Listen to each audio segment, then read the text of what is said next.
Hello everyone, कैसे हैं आप सभी लोग। उम्मीद करती हूँ कि बढ़िया होंगे। आज है 10th ऑफ अप्रैल और आज के सेशन में हम the Hindu, Indian Express, Mint और बाकी कुछ जगह से इम्पॉर्टेंट न्यूज़ को कवर करेंगे। स्टार्ट करते हैं हमारी पहली न्यूज़ के साथ, जो है पोल बॉन्ड्स यानी कि इलेक्टोरल बॉन्ड से रिलेटेड। अब आई थिंक आप सब अगर पिछले कुछ 1-2 महीने से न्यूज़ फॉलो कर रहे हैं तो आपने सुना होगा कि इलेक्टोरल बॉन्ड्स को अनकॉन्स्टिट्यूशनल डिक्लेयर कर दिया था हमारे सुप्रीम कोर्ट ने। तब से उसी से रिलेटेड काफ़ी सारी न्यूज़ आई है।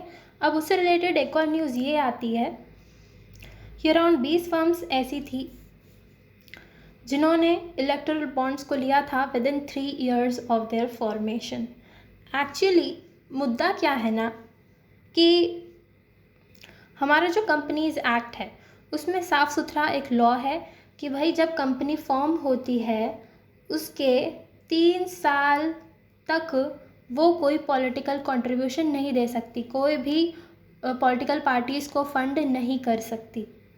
और ये रेस्ट्रिक्शन इसलिए लगाई गई क्योंकि वरना लोग क्या करते हैं ना, अपने काले धन को, अपने ब्लैक मनी को वाइट में कन्वर्ट करने के लिए कुछ शेल कंपनीज़ वगैरह बनाते हैं। मतलब कि जो कोई फेक कंपनीज़ वगैरह होती हैं वो बनाते और इनके थ्रू जो है पॉलिटिकल पार्टीज़ को अपनी फंडिंग दिलवा देते और इस तरह से इनका काला पैसा वाइट में बदल जाता। इस तरह की मनी लॉन्ड्रिंग को रोकने के लिए ही ये इन पर रिस्ट्रिक्शन लगाया गया कि भाई जब से फॉर्म होती है उसके 3 साल बाद तक वो कोई पॉलिटिकल कंट्रीब्यूशन नहीं कर सकती है। अब लेकिन जब इलेक्टोरल बॉन्ड्स की बात करें तो इसमें ये न्यूज़ आए कि भाई 20 फर्म्स ऐसी थी जिन्होंने 3 साल के अंदर ही पॉलिटिकल कॉन्ट्रीब्यूशंस किए थे इनके through, which is a punishable offence. अब ये रूल कोई आज का नहीं है। इनफैक्ट कंपनीज एक्ट 1956 में 293A एक क्लॉज था जिसके थ्रू, मतलब जिसमें एक प्रोविज़न था कि भाई जो कंपनी वगैरह होती हैं वो पॉलिटिकल कॉन्ट्रीब्यूशंस कर ही नहीं सकती हैं। और इसमें एक अमेंडमेंट लाया गया था 1985 में, जिसमें ये रिस्ट्रिक्शन हटा दी गई थी कि भाई कंट्रीब्यूशन कर तो सकती हैं लेकिन कुछ कंडीशंस लगा दी थी, कुछ रिस्ट्रिक्शंस लगा दी थी। और जिनमें से एक रिस्ट्रिक्शन ये थी कि एक तो जो कंपनी होती है वो गवर्नमेंट कंपनी नहीं होनी चाहिए और दूसरी ये थी कि फॉर्मेशन के बाद 3 साल तक वो पॉलिटिकल कंट्रीब्यूशन नहीं करेगी। और तो और जब कंपनीज एक्ट 2013 आया उसमें भी इस वाले क्लॉज को रिटेन किया गया, उसको रखा गया बरकरार under section 182 of the companies act. इतना ही नहीं बल्कि जब इलेक्टोरल बॉन्ड्स वाला एक्ट आया था, यानी कि जब इलेक्टोरल बॉन्ड्स वगैरह को इंट्रोड्यूस किया गया था थ्रू फाइनेंस एक्ट, जिससे कुछ अमेंडमेंट्स किए गए थे कंपनीज एक्ट 2013 में, उसमें भी 182 में कोई अमेंडमेंट नहीं किया गया था। मतलब अमेंडमेंट किया गया था लेकिन वो वाला प्रोविज़न नहीं किया था। कुछ अमेंडमेंट्स किए थे मगर ये जो 3 साल वाला प्रोविज़न है ये बरकरार रखा गया था। और इस प्रोविज़न के तहत अगर कोई कंपनी ऐसा करती है तो वो पनिशेबल ऑफेंस होगा, जिसमें उन्हें फ़ाइन देना पड़ सकता है around 5 times of the amount contributed, और उनको 6 साल तक की सज़ा भी 6 महीने तक की सज़ा भी हो सकती है। 6 months, महीने। ये थी पूरी न्यूज़ और अब देखते हैं इन पे क्या एक्शन लिया जाएगा। बढ़ते हैं आगे। Candidates right to privacy. अब आ रहे हैं भाई लोकसभा इलेक्शंस, ठीक है।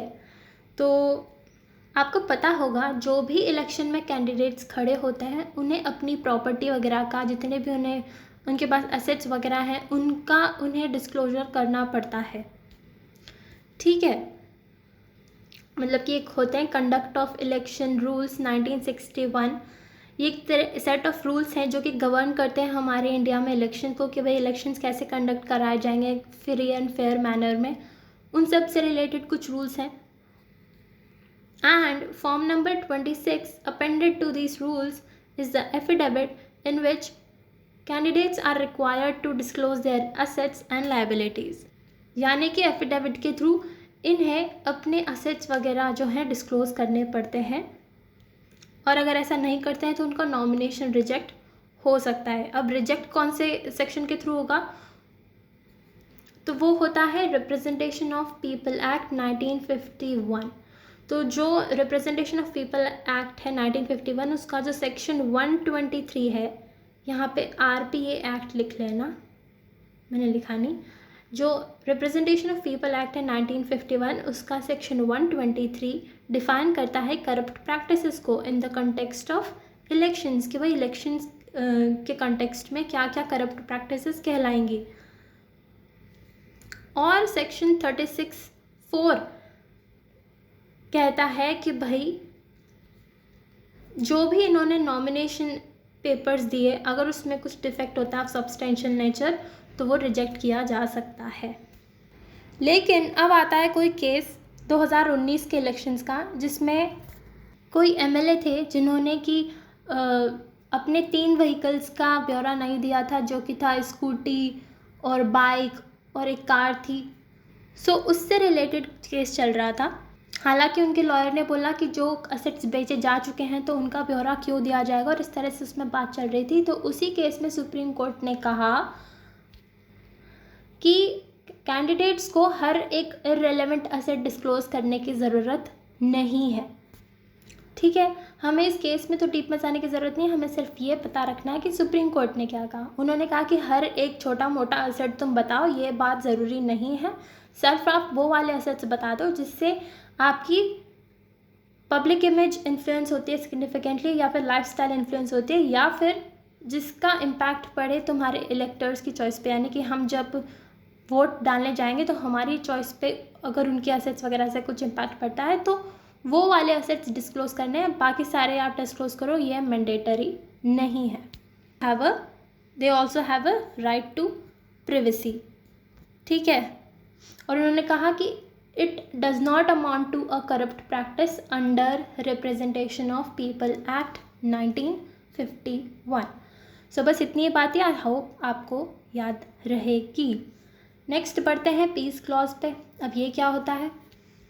एक्चुअली WTO जो है, वर्ल्ड ट्रेड ऑर्गेनाइजेशन, वो क्या इंश्योर करता है कि जो ट्रेड वगैरह हो रहा है सारी कंट्रीज़ के बीच, वो फेयर हो, फ्री हो। और उसी तरह से फेयर ट्रेड को प्रमोट करने के लिए इन्होंने क्या किया था ना, कि कुछ रिस्ट्रिक्शंस लगाई थी कि ये जो कंट्रीज़ वगैरह अपने फार्मर्स वगैरह को सब्सिडीज़ देती हैं, या फिर कुछ मैन्युफैक्चरर्स वगैरह को सब्सिडी वगैरह देती है, उस पर कुछ लिमिट होनी चाहिए। ऐसा नहीं कि आप जितना चाहो उतना ही सब्सिडी देते जा रहे हो। और ये लिमिट इसलिए लगाई गई थी ताकि इंटरनेशनल ट्रेड जो होता है वो डिस्टॉर्ट नहीं हो। बाकी की जो कंट्रीज़ हैं, कहीं ऐसा नहीं कि उनको नुकसान हो इन सब्सिडीज़ की वजह से, क्योंकि ज़्यादा सब्सिडीज़ देंगी तो उनका प्रोडक्ट जो है काफ़ी कॉम्पिटिटिव हो जाएगा इंटरनेशनल मार्केट में। इसलिए इस तरह से कुछ रिस्ट्रिक्शंस लगाई गई थी। लेकिन फिर आता है इंडिया का रोल। अब इंडिया ने कहा कि यार आप सब मतलब जो वेस्ट के नेशंस हैं, आप सब तो डेवलप्ड नेशंस हो, तो आपके लोगों को तो ज़रूरत नहीं पड़ती है सब्सिडीज़ की। लेकिन हमारे यहाँ तो काफ़ी सारे गरीब लोग भी हैं। हमारे यहाँ का किसान तो वैसे ही बहुत वल्नरेबल है, मानसून पे डिपेंड करता है हमेशा। तो उन्हें सपोर्ट करना, उनका रख रखाव करना, उसमें तो हमारी जिम्मेदारी बनती है ना। तो इस तरह से इंडिया ने डेवलपिंग नेशंस के लिए आवाज़ उठाई। अब इंडिया ने आवाज़ तो उठाई, लेकिन उसका कुछ रेजोल्यूशन नहीं निकला था कि मतलब फिर क्या करना चाहिए। सब रिस्ट्रिक्शन लगाएं कि नहीं लगाएं सब्सिडी पे, या सब्सिडी जितना चाहे उतना देने दें। तो WTO में फिर एक अग्रीमेंट हुआ था। कब हुआ था? तो 2013 में जब WTO की मिनिस्टेरियल मीटिंग हो रही थी बाली में, तब पीस क्लॉज साइन किया गया था। इसके अंदर ये प्रोविज़न था कि जब तक इस पूरे मुद्दे का कोई फाइनल एब्सोल्यूट सल्यूशन नहीं निकल के आता है, तब तक जितने भी डेवलपिंग नेशंस हैं वो सब्सिडी लिमिट को ब्रीच कर सकते हैं। ठीक है, तो अब आते हैं न्यूज़ पे। न्यूज़ क्या रही? न्यूज़ में आया कि भाई इंडिया ने ये वाला पीस क्लॉज इन्वोक किया है for the 5th consecutive time for 2022-23 अक्टूबर सितंबर 2022-23 के लिए इन्होंने पीस क्लॉज इन्वोक किया है, क्योंकि इनकी जो सब्सिडी लिमिट है फॉर राइस जो कि ये फार्मर्स को देते हैं वो ब्रीच हो गई थी। सब्सिडी लिमिट है कितनी कि भाई तुम्हारा जितना भी प्रोडक्शन होता है, जितना भी डोमेस्टिक प्रोडक्शन है उसकी जो वैल्यू है उसके सिर्फ 10% तक ही आप सब्सिडी दे सकते हो अकॉर्डिंग टू रूल्स। लेकिन हमने सब्सिडी ब्रीच की टू 12%, यानी कि हमारा जितना प्रोडक्शन वैल्यू था उसके 12% तक हमने सब्सिडी दी फार्मर्स को।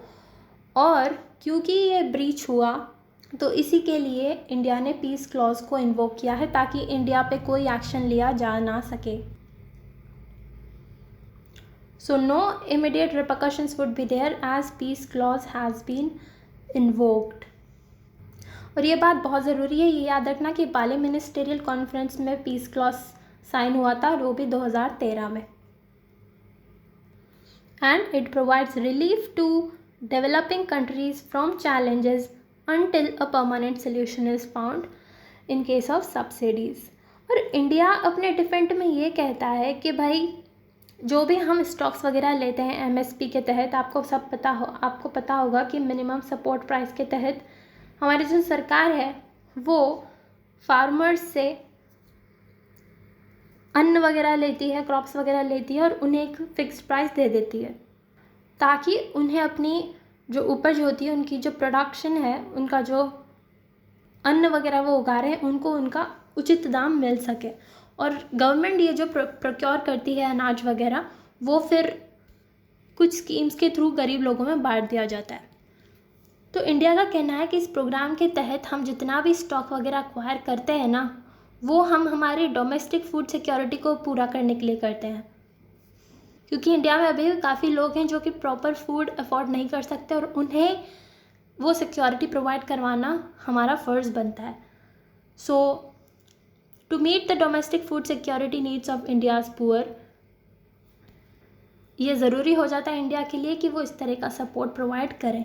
और इंडिया का कहना है कि इस तरह का कोई इंटेंशंस नहीं थे कि इंटरनेशनल ट्रेड डिस्टॉर्ट हो किसी भी तरीके से, क्योंकि एक्सपोर्ट तो हमने वो वाला अनाज किया ही नहीं।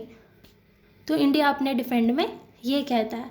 और साथ में इंडिया है ना, इंडिया का ये कहना है कि ये जो 10% सीलिंग लगाई है जिस फॉर्मूले के through, it is flawed, it is distorted, ये एक क्लियर पिक्चर नहीं दिखाता है, क्योंकि it was calculated on the basis of the reference price of 1986-88 जो कि काफ़ी पुरानी हो चुकी है।